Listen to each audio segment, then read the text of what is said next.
समझ में नहीं आया। बुद्धि हाँ अंतःकरण, हाँ अंतःकरण चार वृत्तियां हैं। चित्त हाँ चित्त, चित्त ठीक है।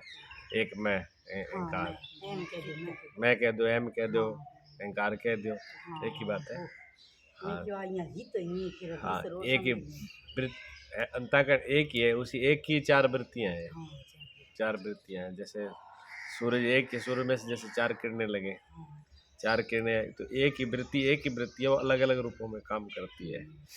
वही वृत्ति कभी विषय स्वयं बन जाती है, कभी बुद्धि बन जाती है, कभी मैं बन जाती है। ठीक है ना। जब ज्ञान बनती है, समझ बनता है, ज्ञान और समझ,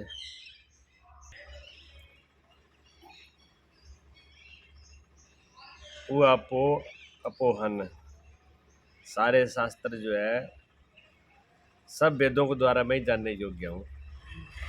जितने भी शास्त्र हैं सारे वेद एक ही बात बताते हैं। क्या बताते हैं? उस सत्य के बारे में, परमात्मा के बारे में, कि कैसे उसको जाना जाएगा। फिर अलग अलग ढंग से अलग अलग भाषाओं की क्यों जरूरत पड़ी? वो परमात्मा की वजह से नहीं पड़ी। इतनी भाषा क्यों है? मतलब कुछ संस्कृत में है, कुछ हिंदी में है, पंजाबी में है, पाली भाषा में है, समझने के जो जहाँ जैसा व्यक्ति जिस भाषा को समझता है। इंग्लिश समझने वालों के लिए इंग्लिश बोला जाएगा, तभी तो समझेगा वो। अब आगे व्यक्ति अंग्रेजी समझने वाला है और समझाने वाला अंग्रेजी नहीं बोल पा रहा है, तो वो उसको समझा नहीं पाएगा। चाहे कोई भी बात हो, चाहे शास्त्र की बात हो, चाहे साधारण सी बात हो, चाहे पानी क्यों ना हो। आदमी प्यास लग रही है और पानी मांग रहा है, अब उसको अंग्रेजी नहीं आती तो उसके लिए उतनी समस्या है।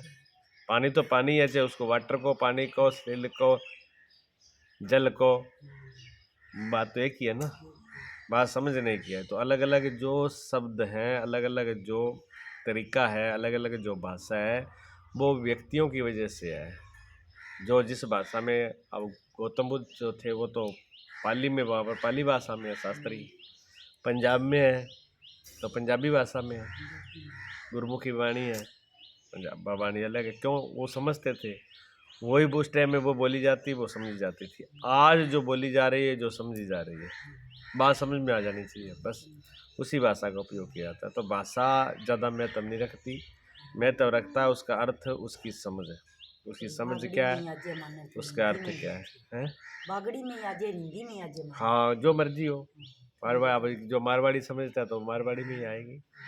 बागड़ी भाषा समझते हो तो उसमें, हाँ हाँ, जो भाषा समझ में आए उसमें समझना आसान होता है। तो कहते हैं सब वेदों द्वारा मैं जानने योग्य हूँ।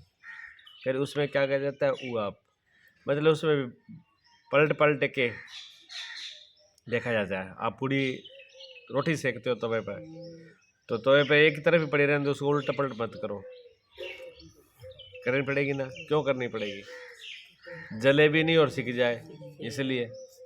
नहीं तो आप एक तरफ रहेंगे तो एक तरफ तो जल जाएगी, एक तरफ कच्ची रहेगी। ठीक है। तो रोटी को पलटना पड़ता है, पूड़ी को पलटना पड़ता है। पलटने से क्या होता है कि वो दोनों तरफ से सिक भी जाए और जले नहीं। ठीक, इसी प्रकार उआपोह करना पड़ता है। उआपोह का मतलब होता है उस जो चीज़ समझ में नहीं आ रही उसको पलटो, उल्टो पलटो, उसको देख बार बार कैसे समझ में आ जाए, जैसे समझ में आ जाए। समझना उसी का, वो जैसे समझ में आए वैतनी बार ही उसको उल्टा पुल्टा जाता है। जब बात समझ में आ जाती है तो फिर बात शांत हो जाती है। तो क्या जानने योग्य है? जानना किसको है? जानना इसको है कि द्वाविमौ पुरुषो लोके क्षर एव चः क्षरा सर्वाणि भूतानि कुटस्थोक्षर उच्यते। इस संसार में नाशवान और अविनाशी भी ये दो प्रकार के पुरुष हैं। इनमें से संपूर्ण भूत प्राणियों के शरीर तो नाशवान और जीवात्मा अविनाशी कहा जाता है। भगवान कह रहे हैं कि दो चीज है यहाँ पर, दो पुरुष है, दो पुरुषों को नाम दे दिया, दो प्रकार से पुरुष है। ठीक है, दो पुरुष नाम से, एक ये संसार है, एक तो शरीर, शरीर और संसार एक है। ठीक है, शरीर और संसार एक है। एक शरीर है, एक शरीर के का अंदर जीव है। जीव है। ठीक, ये दो तो सबको समझ में आता है, संसार है और मैं जीव हूँ, ये बात तो सारा नहीं समझ में आया, सबको आती है ना। क्यों? शरीर से जो कुछ हो रहा है और संसार में जो कुछ हो रहा है वो तो हम देख रहे हैं, सुन रहे हैं, समझ रहे हैं, इसलिए समझ में आता है। लेकिन सुखी दुखी होने वाला जीव भी है अंदर। मैं पैदा हुआ, मैं बड़ा हो रहा हूँ, मैं मरूंगा, मैं सुखी हूँ, मैं दुखी हूँ, ये तो शरीर जीव ही कर रहा है ना। तो ये जीव भी सबको समझ में आ रहा है, ठीक है, और संसार भी समझ में आ रहा है, यानी शरीर भी समझ में आ रहा है। शरीर में जो जीव है ये भी तत्व से नहीं जान रहा तो कोई बात नहीं है, लेकिन भ्रम से तो जान ही रहा है भी जीव है। ऐसे तो लोग तो मानते ही हम पैदा हुए, हम बढ़ रहे हैं, मरेंगे, जाएंगे, कौन सी जोनी में जाएंगे, अज्ञानता में ऐसी बातें होती रहती हैं। तो ये दो चीज़ें तो हैं इस संसार में, नाशवान और अविनाशी भी ये दो प्रकार के हैं जीव। और जो तीसरा तत्व है, तीसरे तत्व का इनको ज्ञान नहीं है, इन तीनों के अलावा और भी है, पर जो ये इनमें से एक तत्व जो है वो नाशवान है। शरीर तो नाशवान है और आत्मा, जीव के साथ जो आत्मा है वो अविनाशी है। ठीक है, जीव तो आत्मा जो है अविनाशी है, शरीर नाशवान है, शरीर बदलता है, शरीर बदल रहा है, शरीर में तकलीफ है, शरीर में गड़बड़ हो रहा है, शरीर बीमार हो रहा है, स्वस्थ हो रहा है, उसका ज्ञान तो हम कर रहे हैं ना। तो जिस चीज़ का हम ज्ञान कर रहे हैं वो हमसे अलग है। बदलाव किस में होता है? शरीर में होता है, जीव में नहीं होता। पैदा कौन हुआ था?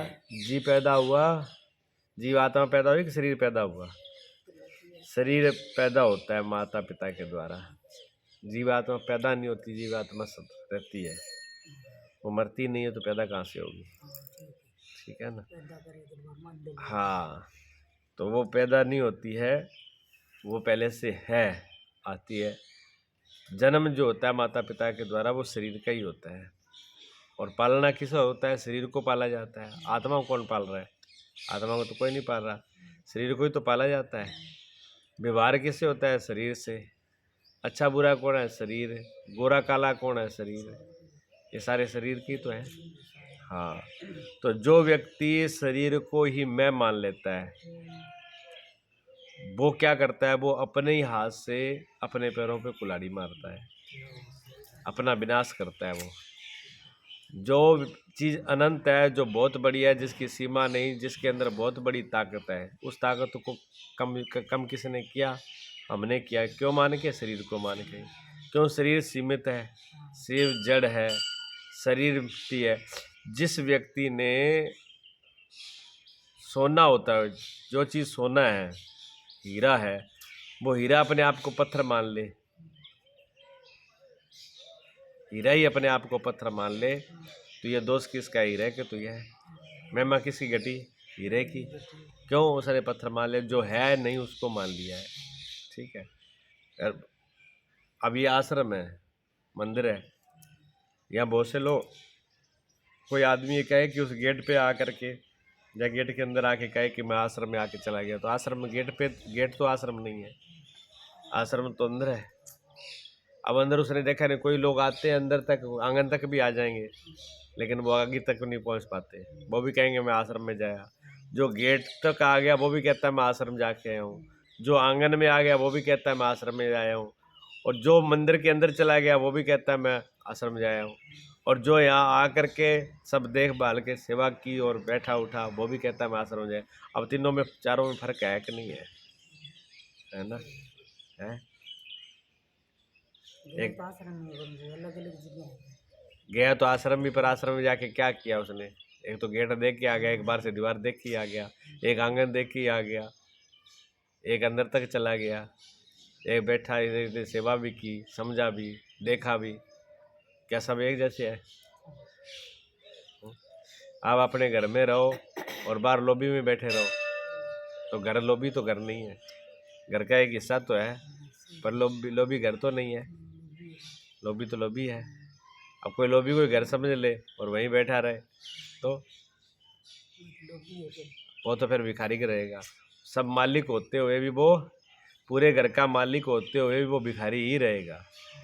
है? एक आदमी अपने अंदर बैठा था मकान में, भिखारी आ गया। भिखारी ने कहा कुछ मिल जाए। उसने कहा कुछ नहीं, आगे चल, आगे चलो। उसने कहा कुछ तो कुछ दे दो, रोटी दे दो। उन्हें बोल दिया नहीं कुछ नहीं, आगे चल। चलो, उसने कहा रोटी नहीं देते कोई बात नहीं, तो चाय पिला दो। उन्हें कहा बोल दिया ना आगे जाओ, चाय भी नहीं है। फिर उसने कहा चलो कुछ नहीं तो पानी दे दो। उसने कहा पानी नहीं दे रहे, कितनी बार कह दिया जाओ, यहाँ कुछ भी नहीं है। अब वो पीछे नहीं छोड़ रहा, वो बार बार कह रहा है, पर वो भिखारी तो भिखारी है, वो उसने पीछे नहीं छोड़ा। तो फिर भिखारी कहने लगा जब कुछ ही नहीं है तो अंदर बैठा क्या करा, मेरे साथ चल ले। तो मेरे साथ चल, कम से कम भीख ही मांग ले भी। जब कुछ है ही नहीं, कुछ नहीं तो मेरे पास कुछ नहीं है। जब कुछ ही नहीं है तो तू अंदर बैठा क्या कर रहा है, तो तू इधर ही चल ले, कुछ मांग ही ले। तो ये जो अंदर बैठा हुआ है, जिसने शरीर सब कुछ मान लिया हो, वो तो बहुत बड़ा भिखारी है। शरीर सब कुछ मानने वाला भिखारी हो गया ना। अब भिखारी जब उसने अपने आप को मान लिया, अब रो रहा है, पिट रहा है, अब चाहता है कि मैं अमीर हो जाऊं, मैं राजा बन जाऊं, बड़ा बन जाऊं, मतलब कुछ नहीं है। तो क्या करे उसको, जहाँ तो इसको छोड़ करके बारी आ जाए, और जहाँ फिर अपने को समझ ले। ना तो अपने को समझ रहा है और ना इसको छोड़ के बाहर जा रहा है, दोनों बार फंसा हुआ है। तो इसलिए अपने आप के पैरों पे ही कुल्हाड़ी मारी है। छोटा ये खुद हुआ है, दीन ये खुद हुआ है, दुखी ये खुद हुआ है, दूसरे ने नहीं किया। जो ये है उसको पहचाना नहीं, दूसरे को पहचान लिया। ठीक है ये अविनाशी, इसका विनाश नहीं होता है, ये मिटने वाला नहीं है। लेकिन शरीर मिटने वाला है, इसलिए शरीर के साथ संबंध करने वाला ये भी मिटने वाला और मरने वाला हो गया। शरीर जो है वो रोगीला है, इसने इसको मान लिया, इसलिए ये भी रोगी हो गया। शरीर भिखारी है तो ये भी भिखारी हो गया। शरीर जड़ है तो ये भी जड़ हो गया। शरीर दीन दुखी है तो ये भी दीन दुखी हो गया। शरीर छोटा मोटा गोरा पीला क्या मान लिया, इसी ने तो मांगा। बड़े हैं, छोटे हैं, काले हैं, गोरे हैं, किसने ये शरीर का ही तो है, क्या उसका है? उसका तो नहीं है। तो ये दो हैं। भगवान कहते हैं संसार में नाशवान और अविनाशी ये दो प्रकार से पुरुष हैं। एक ये नाशवान है, एक अविनाशी है। इसको समझ लेना है, नाशवान ही है जो जीवात्मा नाशी। इसमें संपूर्ण भूत प्राणियों के शरीर तो नाश, जितने भी शरीर हैं भूत प्राणी, जिस जिसके शरीर है, सब के सब नाशवान हैं। किसी का भी शरीर, चाहे चींटी का हो, हाथी का हो, शेर का हो, मनुष्य का हो, किसी का भी शरीर हो, वो सब मिटने वाला है। सारे शरीरों के एक ही गुण धर्म है, सब शरीर के एक ही गुण धर्म है। आपके शरीर में जो कुछ होता है वो ही दूसरे के शरीर में भी हो रहा है। आपका शरीर घटता बढ़ता है तो दूसरे का शरीर भी घट बढ़ रहा है। आपका शरीर पैदा हुआ है तो दूसरे का शरीर पैदा हुआ है। आपका शरीर मरेगा तो दूसरे का भी मरने वाला ही है। ठीक है ना। आपके शरीर से अगर परेशानी का अनुभव हो रहा है, भय का अनुभव हो रहा है, दुख का अनुभव हो रहा है, तो दूसरे में भी हो रहा है, क्योंकि वो एक ही चीज़ से बने हैं। सारा धातु एक ही है, सब एक मिट्टी से, एक मटीरियल से बने हुए हैं। जैसे ये मकान है, इन मकानों में सब में डिजाइन अलग अलग हो सकते हैं ऊपर से, लेकिन मटेरियल तो एक ही है ना। मिट्टी, सरिया और ईंटें तो वही लगेंगी, क्या अलग से होगी कुछ? हाँ, थोड़ा बहुत पत्थर लगा दो, पत्थर भी मिट्टी है। पत्थर कौन सा मिट्टी से अलग थोड़ी है। वो थोड़ा ज़्यादा मजबूत हो गया, 4 दिन ज़्यादा चल जाएगा। तो किसी का शरीर ज़्यादा मजबूत है, थोड़े 4 दिन ज़्यादा चल जाएगा, किसी का 4 दिन कम चलेगा है। लेकिन बात रहेगा तो मिट्टी। हाँ, तो ये मिट्टी है, नाशवान है, जीवात्मा विनाशी कहा गया है। इन दोनों से उत्तम पुरुष तो अन्य ही है। भगवान कहते हैं ये दो तो सारे आरे दो में सब लोग बरत रहे हैं। ये दो में सब रहे, जीव ये दुखी सुखी हो रहा है, और शरीर जो है जड़ है ये नाशवान। इस नाशवान के साथ इन दोनों का मेल है। अब 2 आदमी है, ये 2 हैं, दोनों में लड़ाई है।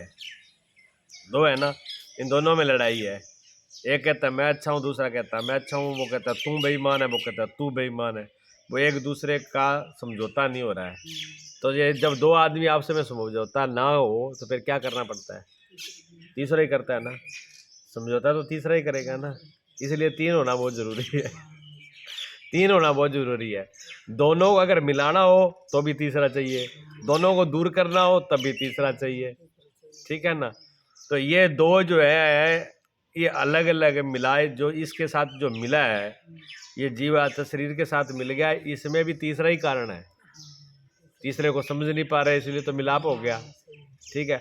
अब इनको अलग भी करना हो तो ये अपने आप नहीं कर पाएगा, ये अपने आप तो इसको समझ ही नहीं मैं कैसे अलग हूँ। अपने आप को भी अलग करने के लिए भी क्या कौन सा चाहिए, तीसरा चाहिए, तीसरा चाहिए ना।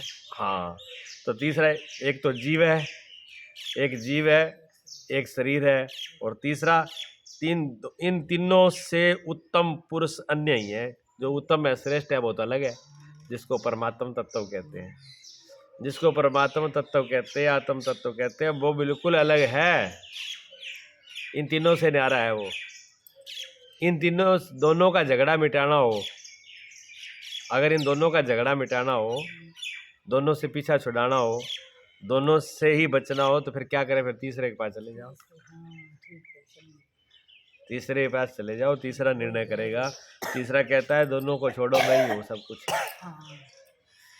उसमें क्या है, उसमें फिर अशांति है ही नहीं, वो शांत है, उसमें झगड़ा है ही नहीं, वो झगड़े से लावा है। तीसरा आदमी झगड़े से लावा है, दो व्यक्ति झगड़ रहे हैं आपस में, देने वाला जज जो है वो तीसरा है। जज जो है झगड़े से अलग होता है, जज के ऊपर कोई धारा नहीं होती है। इन दोनों से उत्तम पुरुष तो अन्य ही है, जो तीनों लोकों में प्रवेश करके सबका धारण पोषण करता है।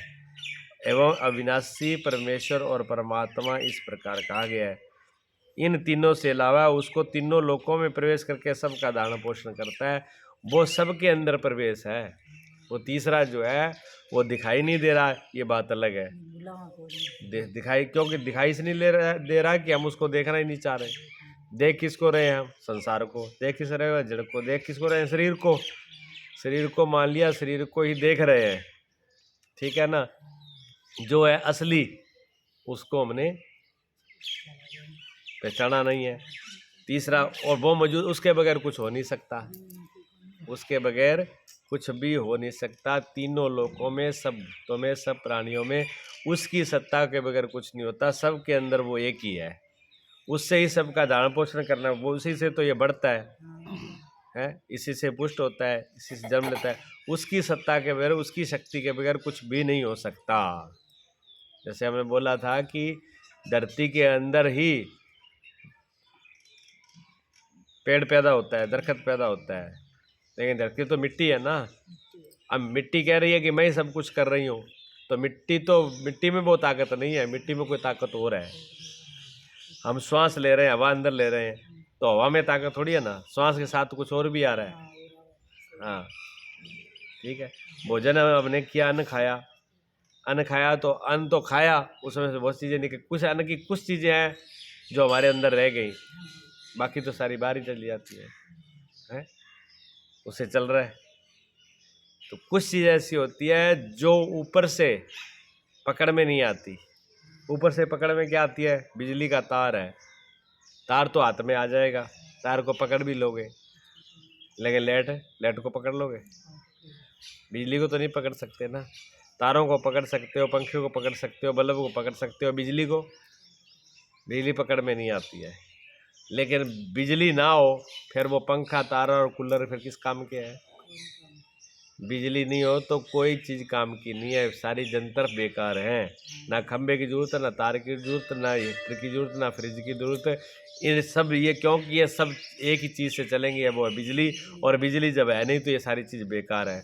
ये तीनों लोक जो भी चल रहा है यहाँ पर, तीनों लोकों पे, ठीक है ना, तीनों लोकों पे जो भी चल रहा हो, चाहे पेड़ पौधे हो, चाहे पक्षियों कीट पतंग हो, चाहे देवी देवता हो, चाहे तो फिर कितनी बड़ी शक्ति हो, वो उसके बगैर नहीं हो सकती। सबके अंदर वो एक ही है, और उसको कोई जानता नहीं है, इसलिए परेशान है। जो उसको जान लेता है वो इनसे छूट जाता है, वो इन बीमारियों से छूट जाता है। वो उस ताकत को जान जाता है जो सबसे बड़ी ताकत है। इन दोनों पुरुष इन दोनों से जो उत्तम, उसको बोल रहा है उत्तम। उत्तम कहते हैं श्रेष्ठ को, उत्तम कहते हैं अच्छे को। ये इन दोनों से बड़ा, इन दोनों से श्रेष्ठ, दोनों से उत्तम, दोनों से बढ़िया जो है वो वही है। उसी को परमात्मा का क्या आगे बता रहे हैं परमात्मा, जो तीनों लोकों में प्रवेश करके सबका दान, सबके अंदर प्रवेश करके धारण पोषण करता है। हाँ सबके अंदर प्रवेश करता है, प्रवेश करके धारण और पोषण करता है। सबके अंदर प्रवेश भी कर गया और क्या करता है, धारण पोषण भी करता है। ठीक है ना, सबके अंदर प्रवेश करके सबका धारण पोषण वो करता है, लेकिन दिखता नहीं है। धारण पोषण करने वाला कौन लग रहा है? माँ बाप को तो ये लग रहा है कि माँ बाप धारण पोषण कर रहे हैं। ठीक है, हैं? करवावे तो वही है। हाँ, और कोई और पालना करता है राजा, तो उसको क्या लग रहा है, राजा पोषण कर रहा है। ना तो राजा पोषण कर रहा, ठीक है, ना माता पिता पोषण कर रहे, पर लग तो रहा है ना।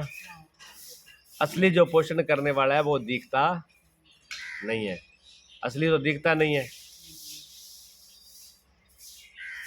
जो दिख रहा है वो करता नहीं है, उससे अलग है, दोनों का अलग है। करने वाला भी अलग है, दिखने वाला भी अलग है। करने वाला जो है वो जो दिख रहा है करने वाला वो करता नहीं है, जो सब कुछ करता है वो दिखता नहीं है। ये समस्या है कि नहीं है? वो तो दिख नहीं लग रही है। हाँ, ये सब समस्या है और ये समस्या बड़ी है। धोखा यही से तो होता है, और किस बात का धोखा है? करने वाला दिख जाए और न करने वाला दिख जाए तो फिर धोखा है। धोखा तो इसी बात का है ना, जो करता है वो दिखता नहीं है, और जो जो कर रहा है वो दिख रहा है वो करता नहीं है। उल्टा हो गया काम। हाँ जी, ये समस्या है।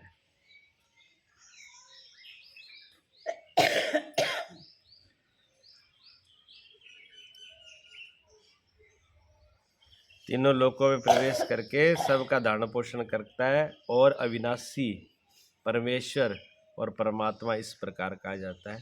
उसी को अविनाशी भी कहते हैं, उसको परमेश्वरी कहते हैं, उसी को परमात्मा भी कहते हैं। पर आत्मा, पर आत्मा, पर मैंने परे, किससे परे? शरीर से, मन से, बुद्धि से, माया से, एम से, सबसे जो परे है, सबको हटाने के बाद जो परे है, ठीक है, उसी को कहते हैं। उसी को परमेश्वर, ईश्वर है वो क्या है? परे, वो भी परे। ईश्वर कौन है? जो परे है। अविनाशी, जिसका नाश नहीं होता। अविनाशी कौन है? जिसका कोई नाश नहीं होता है। जिसका नाश नहीं होता वही तो अविनाशी है? तो इसका नाश नहीं होता है, जिसका नाश नहीं होता है, जो अविनाशी है, वो तीसरा है इन दोनों से। ठीक है, तो संसार तो इधर ही रहेगा, संसार इधर रहेगा। जीव जो है वो बीच में है, जीव बीच में है। जीव मिलना किस में चाहता है? जीव किस में मिलना चाहता है? जीव संसार में मिलना चाहता है। आई समझ में? जीव किस में मिलना चाहता है? संसार में। मिलेगा नहीं। देखो, एक तरफ तो है दूध, दूध संसार है, बीच में क्या है? बीच में मक्खन है, और एक तरफ क्या है? शुद्ध तपा हुआ घी है। अब जो बीच में जो मक्खन है वो कहता है कि मुझे दूध के साथ रहना है, मैं तो दूध से आया हूँ, तो पैदा दूध से हुआ हूँ ना। ये कहता है मैं तो संसार से पैदा हुआ हूँ, मैं तो माँ बाप से पैदा हुआ हूँ, मैं तो संसार से पैदा हुआ हूँ, संसार में ही रहना चाहता हूँ, संसार से बाहर नहीं जाऊँगा। जब इसको दुख होता है, जब पीड़ा होता है, तो ये संसार की तरफ भागता है, भागता है, संसार से मिलना चाहता है। भागता नहीं है, ये पूरा प्रयत्न करता है संसार में मिलने का। ये किसी को, परिवार को, किसी भी संसार को, अपने को ये छोड़ना नहीं चाहता। ये हर वक्त उसी में रहना चाहता है ना। लेकिन क्या मक्खन जो है वो दूध मिल सकता है? बताओ आप, मक्खन दूध में नहीं मिल सकता। उधर दूसरी तरफ क्या? शुद्ध घी है। अब कहते हैं ये तो, इससे तो मेरा कोई लेना देना ही नहीं है, ये तो मेरे से अलग है। उसको पता नहीं, जब तू तप जाएगा तेरे में दोष खत्म हो जाएंगे। तेरे अंदर जो दूध का हिस्सा भी हो, तेरे अंदर जो दूध का अंश और बचा हुआ है ना, मक्खन में क्या है? मक्खन में दूध का अंश और बचा हुआ है। कौन सा बचा हुआ है? संसार का क्या चीज बचा है? जो मैं ये कह रहा हूँ, जो मक्खन है उसके अंदर दूध का हिस्सा क्या है उसके अंदर बताओ। जो उसमें जो उसको कुछ भी कहो, छाछ कहो या कुछ भी कहो, ये तो है ही। वो जो जो मक्खन खराब हो जाता है वो क्यों हो जाता है? उसके अंदर दूध का हिस्सा है, तभी तो खराब हो जाता है। अब दूध का हिस्सा बिल्कुल कैसे अलग करोगे? तपा के करते हो आप, और क्या करोगे? मक्खन को तपाते हो ना, तपा के क्या करते हो? जो दूध का हिस्सा होता है कुछ जल जाता है, कुछ जल जाता है, किसी को छान लेते हो, किसी को तो छान के अलग कर देते हो, किसी को जला देते हो, कुछ हिस्सा उसका जला देते हो, कुछ छान के अलग कर देते हो, फिर उसमें प्योर घी निकाल लेते हो। अब प्योर घी के साथ एक हो गया कि नहीं हो गया? जो पीछे बच्चा वो प्योर घी रह गया कि नहीं रह गया? रह गया ना। पर इसकी बीमारी क्या है? मक्खन की। मक्खन वो बिना जानो चाहे दूध का नहीं, वो संसार का नहीं जानो चाहे। वो कहता है ना तो मुझे सुधारना अपने आप को।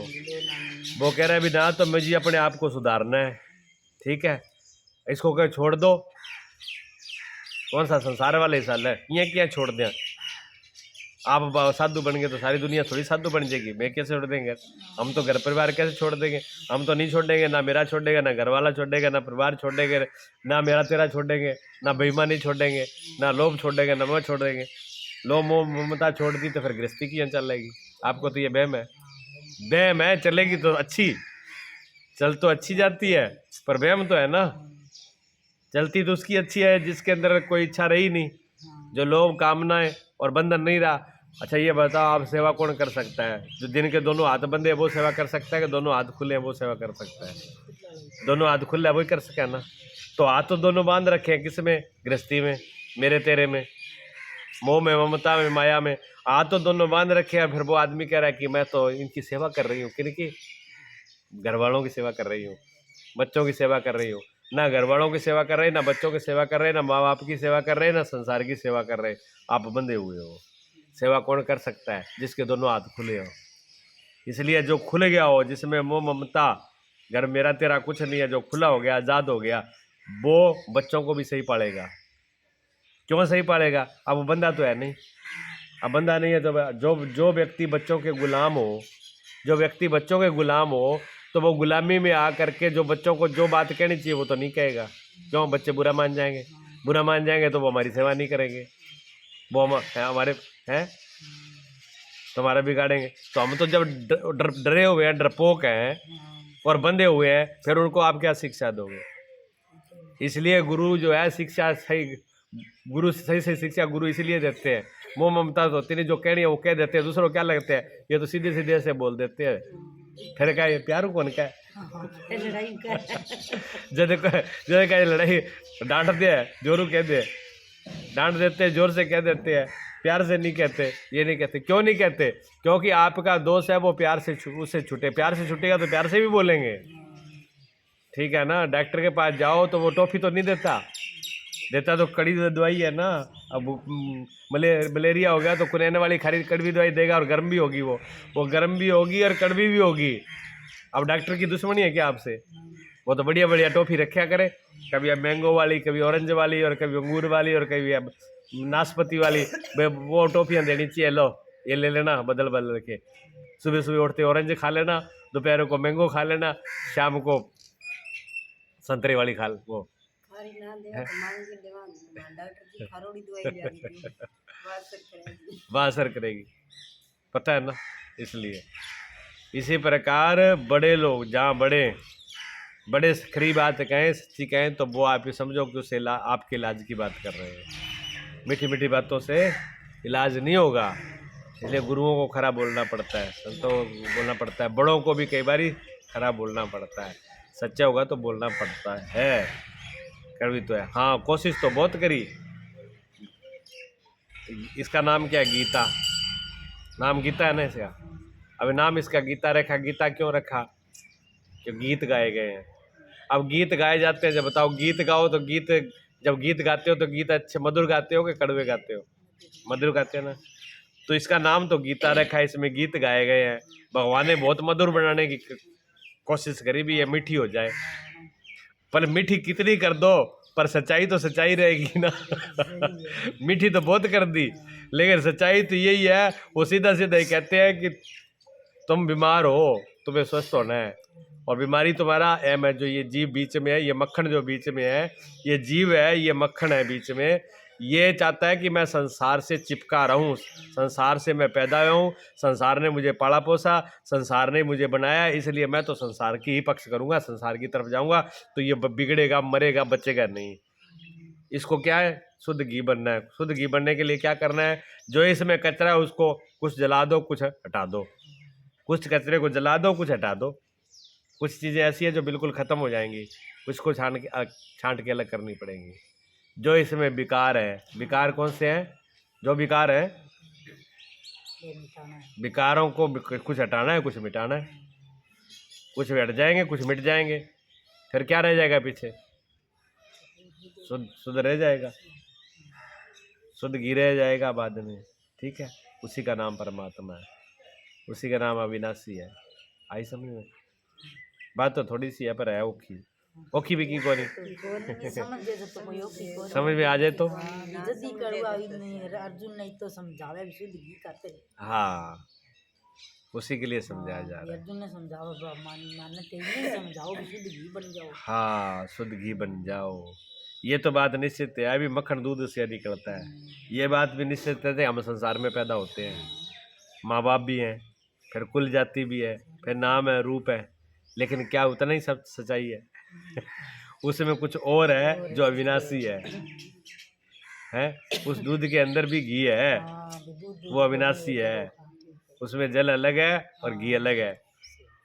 तो पहला तो वो बीच में जो इसका आ जाता है, ये मक्खन जो है, मक्खन जो है वो जीवपना है, उसमें दोष है। अभी आत्मा तो है, इसलिए कहा ना जीव आत्मा, अविनाशी का अंश तो है उसके अंदर, ज़्यादा मात्रा में है, लेकिन उसने अपने आप को मान लिया कि मैं इस शरीर हूँ, मैं संसार का हिस्सा हूँ, मैं मरने जीने वाला हूँ, मैं घटने बढ़ने वाला हूँ, मेरे अंदर विकार है। अब ये सारे विकार हटा करके उसको तपा के, तपस्या ही, हाँ, तो स्मरण करना ये तपस्या है। ठीक है, सेवा करना तपस्या है, ज्ञान करना तपस्या है, समझना तपस्या है। ज्ञान भी तो आगे है ना, ज्ञान अग्नि तगत कर्माण तमाहु पंडितम बुद्धा। भगवान कहते हैं कि ज्ञान अग्नि के द्वारा तपा दो, भगवान कहते हैं प्रेम की अग्नि में तपा दो, भगवान कहते हैं योग की अग्नि में तपा दो। तपाओ तो सही इसको, चाहे योग में तपाओ, चाहे प्रेम से तपाओ, चाहे ज्ञान से तपाओ, इसको तपाना तो पड़ेगा। बिना तपाए ये अलग होगा नहीं, जो मर्जी रास्ता चुन लो। ठीक है ना?